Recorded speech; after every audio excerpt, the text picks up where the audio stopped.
ఇప్పుడే country delight app ని download చేసుకోండి. Download the country delight app now. Bharat Pakistan మధ్య క్రికెట్ అంటే చిన్న పెద్ద అన్ని వర్గాల వారు ఎంతో క్యూరియాసిటీతో ఉంటారు.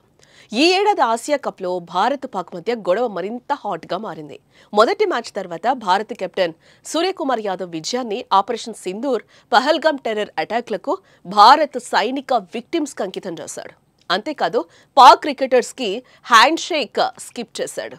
దీనిపై పెద్ద ఎత్తున రగడ కొనసాగుతోంది. ఇదిలా ఉంటే ఆసియా కప్లో ఫైనల్ జట్లు ఏవో తేలిపోయాయి. ఇప్పటికే భారత్ తొలి బెర్త్ కన్ఫర్మ్ చేసుకోగా తాజాగా పాకిస్తాన్ టైటిల్ ఫైట్కు అర్హత సాధించింది. సెప్టెంబర్ 28 ఆదివారం రోజు భారత్ పాకిస్తాన్ ఫైనల్లో టైటిల్ ఫైట్లో తలపడనున్నాయి.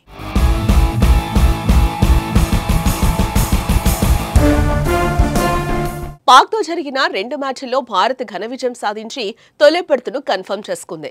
సూపర్ 4లో భాగంగా గురువారం బంగ్లాదేశ్తో జరిగిన స్కోరింగ్ మ్యాచ్లో పాకిస్తాన్ 11 పరుగుల తేడాతో విజయం సాధించింది. ఇక ఫైనల్లో భారత్ పాక్ సమరమే మిగిలింది.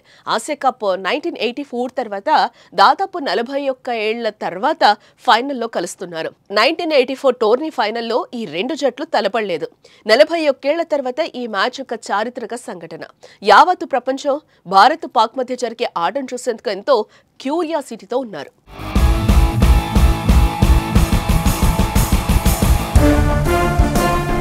సెప్టెంబర్ 14న జరిగిన గ్రూప్ స్టేజ్లో భారత్ 6 వికెట్ల తేడాతో పాకిస్తాన్ ఓడించింది. సెప్టెంబర్ 24న జరిగిన సూపర్ 4లో 6 వికెట్ల తేడాతో విజయం సాధించింది. సూర్యకుమార్ యాదవ్ నాయకత్వంలో భారత్ జోరు మీద ఉందని చెప్పుకోవచ్చు. 2 సార్లు ఓడించింది ఒకెత్తైతే ఇప్పుడు ఫైనల్లో విజయం సాధించడం మరొకెత్తు. ఈ టోర్నీలో వరుస విజయాలతో దూసుకెళ్తున్న భారత్ ఫైనల్లోనూ అదే జోరు ప్రదర్శించి పాకిస్తాన్ చిత్తుగా ఓడించి ఛాంపియన్గా నిలవాలని ఉవ్విళ్లూరుతుంది. ఆపరేషన్ సింధూర్ తర్వాత ప్రతి భారతీయుడు పాక్పై రగిలిపోతున్నాడు. భారత క్రీడాకారులు ఈ ఆటను ప్రతిష్టాత్మకంగా తీసుకోవాలని కోరుకుంటున్నారు.